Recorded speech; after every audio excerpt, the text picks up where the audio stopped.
Hey everyone, welcome back to our channel. It's been quite windy here where we are in Alberta, so it's been a bit of a delay getting this video out to you. We wanted to make sure the sound quality was good, so we waited patiently for our mic to arrive that we ordered. And so we're hoping that the sound's much better for you guys, so please let us know below if the sound's better. And with that said, let's get started with this tour. If you haven't seen our previous tours, make sure you go on back, and then you'll know that our garden used to have a whole bunch of potatoes here. We had 4 rows of potatoes here. We had 2 rows of russet potatoes, a row of red, and a row of purple potatoes. Over the last week and a bit, we've been harvesting all these, and we've had an okay harvest from them. Not as great as some of our previous harvests, but that's okay. It's been a little bit cut, a little bit short by how dry it's been where we are in Alberta. Some parts of Alberta have gotten rain this year, other parts not so much. We're in one of those parts that hasn't been so fortunate with the amount of rain we've received. That being said, we're overall pretty happy with our harvest, and we do have some potatoes left at the back that you get to see later on in the video, so make sure you watch to the end so you see those, and then we'll explain a little bit more when we get back there. Next, we've got our yellow wax beans. They're doing pretty good. We've gotten quite a few yellow wax beans from them. I'd say a good freezer bag to 2 freezer bags full of these guys, plus then whatever we've also eaten, which has been a couple nights worth of beans, so that's really good. Really happy with their growth overall for just 5 or 6 plants. Really good harvest from them. We even had a couple new flowers coming in, so that just tells me that we're going to get a few more beans into the fall, which is really exciting. I can't believe that it's already the middle of August already, and we're at the harvesting stage already for a lot of our stuff. Just in behind our wax beans along the fence there, we've got a row of peas. They've done really well. Same thing, we've got a lot of those already frozen for us to go into the winter and hopefully into the spring next year. And then we've also been saving some as well so that we can have more pea seeds for next year. So really happy with that overall. As it begins to die off, we will begin to remove them from there, and then eventually that whole fence line will be taken out as we prepare for the winter that will no doubt be here sooner than we all know it. This next little section, we've got some nice leeks started here. They're doing pretty good so far. They're really starting to thicken up, so really happy with that overall. We do have the 2 types here. The first type here has got the darker leaf on it. It's getting a little bit harder to differentiate them, but there's still a little bit of a difference there. And then we've got the other type there. So really pleased with them overall, and can't wait to begin harvesting those guys as well. We're going to give them quite a bit longer. We probably won't harvest those guys till September, so they will get a chance to girthen up a little bit more. But that's all right. We'll give them their time and just continue to water them and be patient. Our next section here is our onions. We've got our 4 different types of onions in here. We've got our Kelsey onions, our red wing, and Alyssa Craig, and then I believe the other one's just a sweet onion as well. I'll have to double check the 4th one. But overall, we're really pleased with the progress of our onions. They're doing really well. Most of them have popped well above the soil now and have really shown us the size of their bulbs. So we've got some really nice ones in there. And they're even at the point that if I needed an onion for dinner or lunch, I could come out here and get one. So that's what's really exciting about this time of the year, that you can take things as you need them and you can continue to let them grow and grow even more and get ready for harvest later on. Overall, really happy with the onion patch. And then after that, we've got our garlic. It's looking really nice. It's almost at harvest time. Basically, the bottom leaves have died off now, the bottom 2 that we've been waiting for. So that is a great sign. And then over this next week, we will begin pulling these out. So stay tuned for that video. Make sure you've put your notifications on so you get notified when that gets uploaded. And we'll share how our garlic harvest is with you guys. Half of this garlic will be put away for the next month or so for when we get it back in the ground in October, end of October type thing. And then we'll share with you guys when we replant it. When we replant our garlic next year, it will be in a different location in the bed. Haven't gotten to that part in our process yet. We need to take care of the garden before we think of where we're planting the new garlic for next year. Just up here, we've got a couple celeries. They're growing a little bit slower than I had hoped. It's been a bit cooler here the last couple weeks. We've been averaging in the low to mid 20s, so we haven't quite reached 30 in quite some time where we are. So the celery, which is a nice, warm, loving plant, is growing a little bit slower than I'd like. But that's all right. We do have 2 other celery plants that are doing quite well and are at the point where we can start harvesting some celery. So that being said, we're going to move on to our carrot patch. They're looking great. We've been harvesting carrots from here for quite some time now, quite regularly, a couple times a week for our dinners and our lunches, and we're really happy with how they're growing. Soon enough, we're going to have to really start to clear this out and get some of these carrots into storage, and most of these will be stored in sand for the winter so that we can get some longevity out of our carrots. Some of them will end up in the freezer, especially the smaller ones. And then in behind those, we've got a couple tomato plants. Those tomato plants there, we haven't done much of anything with. We've just kind of let them take over and grow at their free will. So they've gone a little bit crazy, and I must admit I have to get in there and tidy those up sooner than later. So it's on my to-do list, and we'll hopefully get those tomatoes cleaned up sooner than later. And then moving along here, we've got our couple celery plants that I just mentioned back in there. They are doing not much better, but they're quite a bit ahead of our other celery. So they're at the point where we can start to harvest some of those stalks. So this week, that's definitely going to be something we're doing. In behind that guy, we have pickling cucumbers. They're doing great. We've got some nice size ones on there, and I'm going to get to start making some pickles soon. Really pleased about that. Last year we didn't have much luck with our cucumbers, so I'm happy that we're doing much better this year. And then here we've got a slicing cucumber. We've got a couple nice sized ones just right there started. And as I lift the leaves, I see tons of little ones in throughout there. So I have to check the whole thing to make sure there's no other large ones in there that I haven't noticed. But overall, we've gotten a couple cucumbers already, so that's really exciting. Just in front of me here, we've got our more native strawberries, and they were just planted this spring. They've really begun to spread, and that's making us really happy and excited because that tells us next year we're going to have a great harvest from these guys. When the fall comes in and we replant our garlic, we're going to be putting down some new straw in our garden in some areas. The strawberries are going to be one of those sections. Same with the garlic when we plant that, and the asparagus will also get some. So mostly our perennial plants in our garden that will come back next year.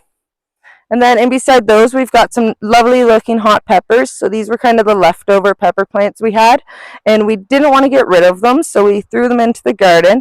We've got a couple peppers starting to develop on some of them, which do look more like a chili pepper, I believe, than anything else. So that's kind of to be expected because they are the leftovers of our hot peppers. So we'll just sit back and kind of watch and see what happens with those guys.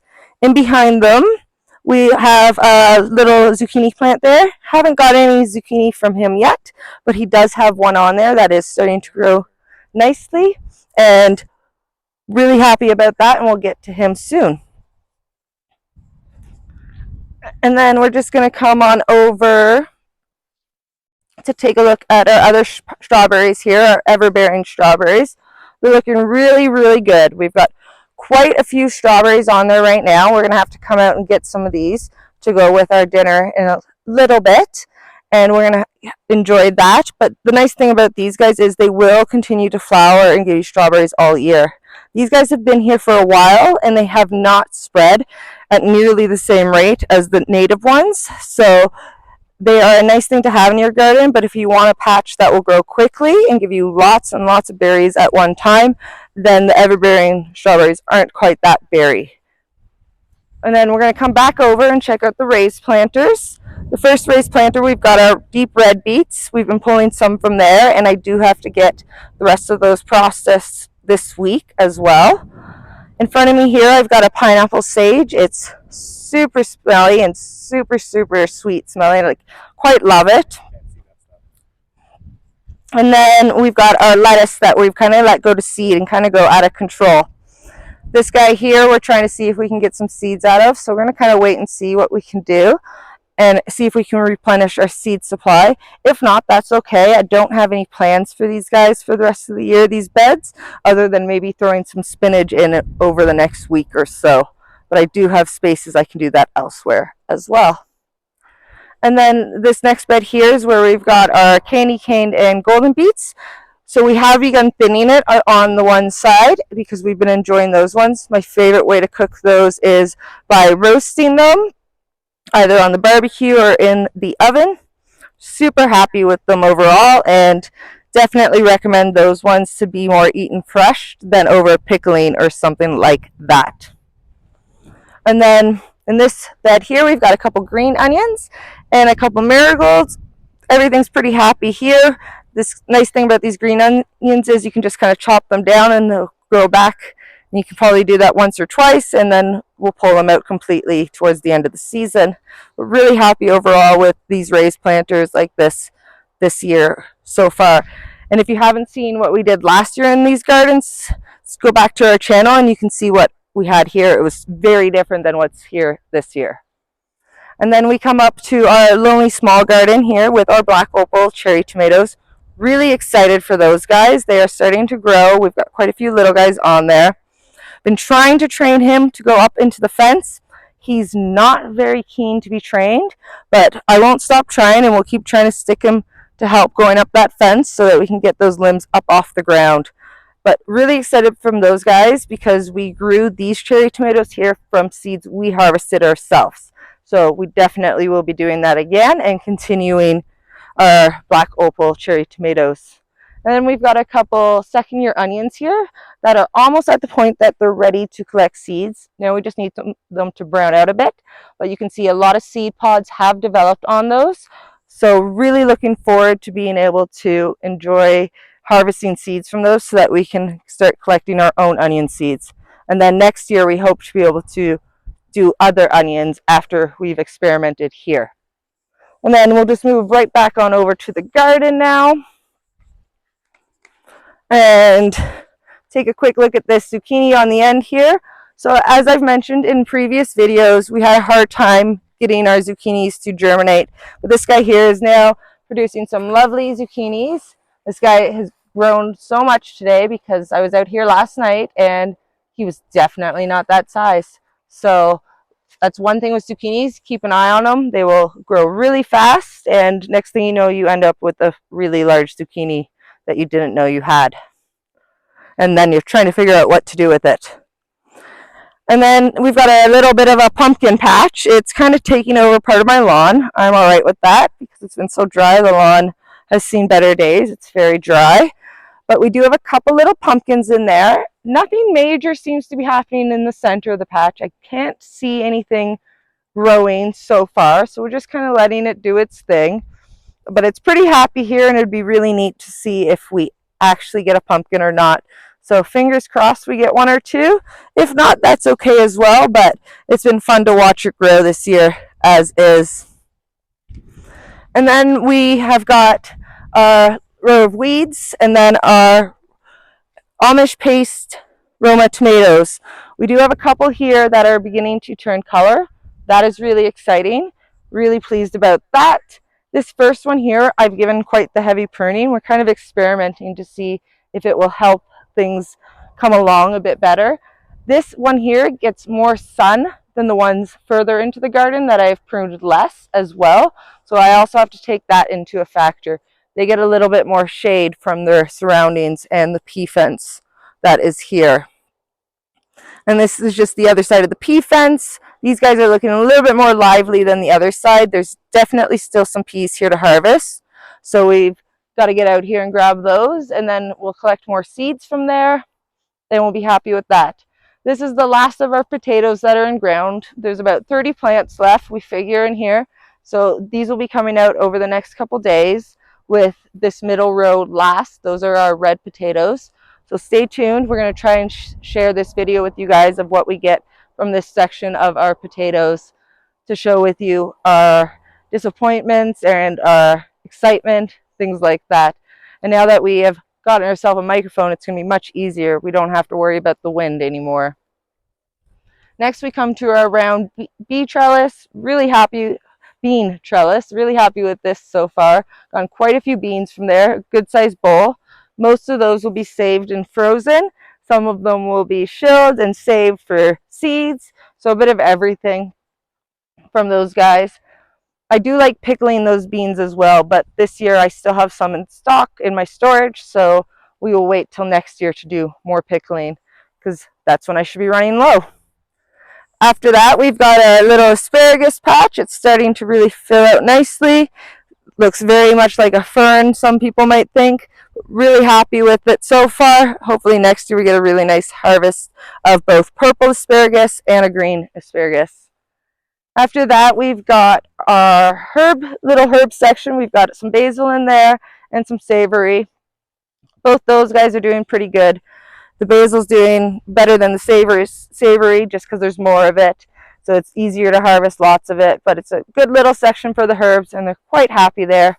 And then we've got our massive dill who is just starting to go to seed in places, as you can see by these ones that are getting darker in color. So I've got to get in here and get those guys off if I don't want to have a really large dill garden next year.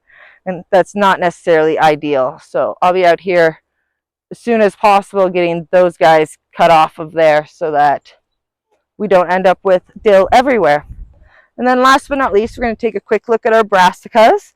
First, we got a couple cauliflowers there that I'm not expecting to get any cauliflower from this year. Unfortunately, the white cabbage moths have just not been kind to them and they've eaten them down just a bit too much that we're not going to get anything from those.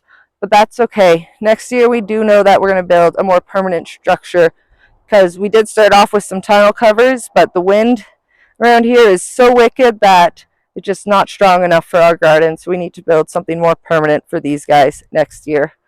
This one cabbage here has been harvested. It's a really nice cabbage, so really happy with that. And I just haven't yet removed that plant from there yet. The bees and everything really like the way that the leaves collect the water, so I left it for now so that we can wait till the other ones are done to disturb the soil in this section. And then that cabbage there, we're hoping that we can salvage. We've been diligently pulling off any caterpillars we find on it, but there definitely is still some damage to it. Can't keep up with them completely. So hopefully we can salvage that guy, but not 100% sure yet. Then we've got our couple red cabbages here. They look so much happier than they did a while ago, but I'm not very confident that we'll actually get a cabbage from them. Same thing as some of our other ones, just the caterpillars from the white cabbage moths have just been absolutely horrendous and taken over and are very hungry little critters. And then after that, we've got a couple broccoli plants. We do have one back there that is ready for harvest. That is a nice tight looking nice broccoli head from a plant that we haven't harvested from yet. And then we've got a couple plants here at the front that we've already harvested once from that I've developed some really nice little crowns that are ready to come in for a meal of their own. And then I've got one broccoli there that is really going to flower, which the bees absolutely seem to love. So I've decided to leave it and let it go to seed to see if we can get some sort of seeds from the broccoli. So that's kind of an experiment that's happening there, and we'll keep you guys posted on the progress of that and how that works out in the future. So follow along for that. And then we've got our couple Brussels sprout plants. If you haven't seen the video on the Brussels sprouts, make sure you go to our channel and check that out. Even with us pulling back all the leaves on these guys, as seen in that video, the Brussels are still slow to develop. As with all the other brassicas we have, they are struggling with the white cabbage moths. That being said, Brussels sprouts can handle cooler temperatures, so they will be left into the garden as long as we possibly can, even when it frosts, and then hopefully we can actually get some Brussels sprouts off of these guys. It's kind of a waiting game, so we'll see what happens with that, and just with everything, we'll keep you guys posted on the progress of those guys and if we actually get some Brussels sprouts. That being said, if you guys haven't checked out our channel yet, make sure you do that. Go back, like, subscribe, hit the bell for notifications. That way you can follow along and check out some more of our harvest. And we'll see you guys next time. Bye now.